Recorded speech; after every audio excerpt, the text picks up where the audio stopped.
So we told you last night about the possible indictment looming over the pop star David, spelled with a 4, and it's been almost 4 months now since the dismembered and badly decomposed body of David's underage girlfriend was found in the trunk of his abandoned Tesla.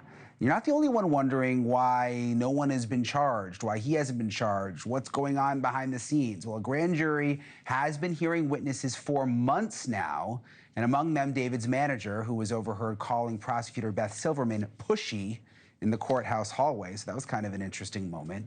TMZ reports the grand jury will likely keep calling witnesses until at least February, which means it could be a while before any indictments actually emerge. It sort of explains why this is taking so long, although there's still a lot of questions, which is why we are excited to have legendary trial attorney and host of the podcast Two Angry Men and Reasonable Doubt, Mark Geragos, with us tonight. Mark, it's always nice to see you. Happy early New Year to you.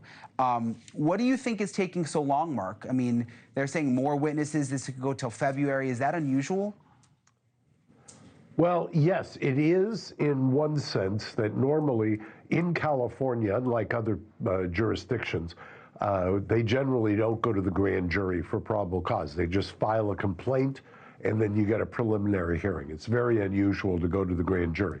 In this case, I think what is happening, you've already seen, Brian, this kind of unbelievable, at least in my almost 5 decades of practice, fight between LAPD and the medical examiner. The LAPD has gone not once, not twice, but 3 times to a judge and been granted 2 separate orders, basically shutting down the medical examiner. That, if you're going to read between the lines, I think what's happening is the medical examiner is not singing from the same script as LAPD, hence why LAPD goes to the DA and says, get us in front of a grand jury. We need to get witnesses locked in, and we need to get experts other than the medical examiner to give us information as to the decomposition and the manner and cause of death. I think that's the only reasonable explanation as to what's going on. Well, it sounds like the condition of the body was just so bad. And again, we're kind of reading between the lines here, though, that the medical examiner really hasn't been much help in this whole thing. Well, I actually take somewhat of the opposite view. The medical examiner has taken the unusual step of voicing publicly and releasing press releases complaining about the lack of transparency and the fact that the LAPD keeps wanting to shut him up. And I think that's astonishing, frankly. I can't remember, maybe going back to the time of Thomas Noguchi, who was kind of the legendary template for Quincy, the TV show. But I can't remember the last time a medical examiner has been so vocal about or at odds with the law enforcement. And I suspect that part of the problem is that they have been very candid about the manner and cause of death. Interesting. Yeah, and medical examiners have a lot of autonomy, right? I mean, they can kind of speak out on their own, and their decisions are many times just set in stone. We had someone on the show last night, a private investigator who was inside the house where David lived, who for the first time said that there was a chainsaw in the house. And then we also know that there was, I didn't even know what this was, a burn cage that was found. Apparently you like burn animals in this cage or something. I mean, that doesn't sound so good for David. No, I mean, it doesn't sound good, but at the same time, you go into most people's garages and they've got saws or other kinds of power tools. And I don't know if the chainsaw was there because they were clearing or had gotten a fire department notice to clear the hillside. I mean, it is in the Hollywood Hills. That's a California Fair Plan area. We're susceptible to fires. A chainsaw does not mean much, I think, in and of itself. If they have some kind of forensic evidence tying blood spatter or DNA or any other kinds of things inside of the house on any of the appliances, obviously that's going to be a real problem. But just the mere instruments in the house doesn't give you much.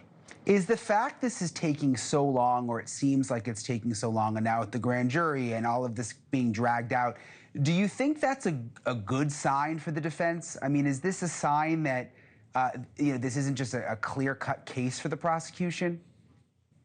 I think that's, Brian, as the son of a defense lawyer that you are, that you've put your finger on the pulse of it. If you're the defense lawyer for David, you are probably cautiously optimistic. The longer this goes on, the more strength there is to your argument that how in the world are you going to convict somebody beyond a reasonable doubt when they couldn't even reach probable cause after months and months and months? It's completely at odds with it.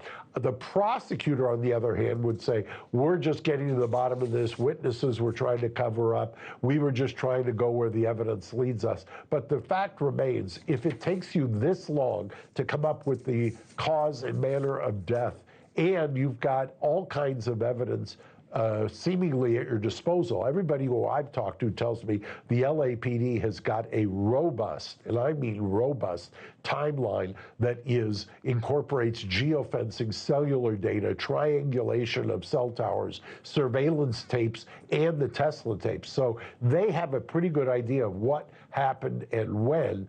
I suppose it comes down to the who, but they are struggling by all indications as to cause and manner of death. Interesting. Well, maybe we'll just be shocked. I mean, I remember like with Koberger, we all, or at least I thought they had very little, and then all of a sudden the probable cause came out and it was like, oh my God, they've been working forever behind the scenes and we had no idea, and there was so much. I mean, I guess we'll have to wait and see. I want to switch gears though to the Reiner murders, because there's been a new development I want to get your take on. LAPD has blocked the release of the autopsy report. Speaking of autopsy reports in the medical examiner, is this unusual, and why would they do that? Yeah, it's highly unusual, and once again, I think it speaks to something that has happened in the last 6 months here in LA. I don't know if this is driven by LAPD or driven by the medical examiner. I don't have any special insight into it, but I will tell you it is clear, based on my history in the county there, that this is a highly unusual time in separate cases to have this kind of, I don't know, loggerheads, if you will, between the medical examiner and LAPD. To your point that you were making earlier, normally that's the medical examiner and law enforcement have a very symbiotic relationship. I was doing a preliminary hearing in the last 2 weeks, and the medical examiner admitted that absent information given to them by law enforcement, they never would have determined it was even a homicide. That's what you find in most cases, and that's usually what happens, and it's very fertile grounds for cross-examination. Something is happening here. There is a friction or a dissonance between the medical examiner and LAPD, and it's highly unusual. Yeah, it's interesting you say with both cases here. I'm just wondering why, I mean, why block the release of the autopsy report? I mean, I'm just thinking this through. Sometimes you wouldn't want the alleged killer to know what you know. I mean, is that what's happening here? Well, remember, they're blocking an autopsy report in a case where they've already publicly filed charges. Right. And I think, and they basically kind of led the public to believe that it's already a done deal in terms of the evidence, and now the only question is the mental health and mental health status of the accused. So it's a little much. And I understand that maybe from the family's standpoint, obviously, if you're a member of the immediate family, this is the most traumatic thing you could ever go through. You have your brother accused of the heinous and horrendous killings of your parents. And the fact, however, that the family hired Alan Jackson or was responsible for Alan Jackson being hired sends a message to me that they are obviously still supportive of their brother and want to make sure that he gets a fair and due process. Yeah, I think it's probably a very complicated situation probably behind the scenes with the family, I bet. Mark Geragos, appreciate you very much as always, sir. Happy New Year. Thank you for watching. Subscribe below and download our NewsNation app right now on your phone, and you will get fact-based, unbiased news for all Americans.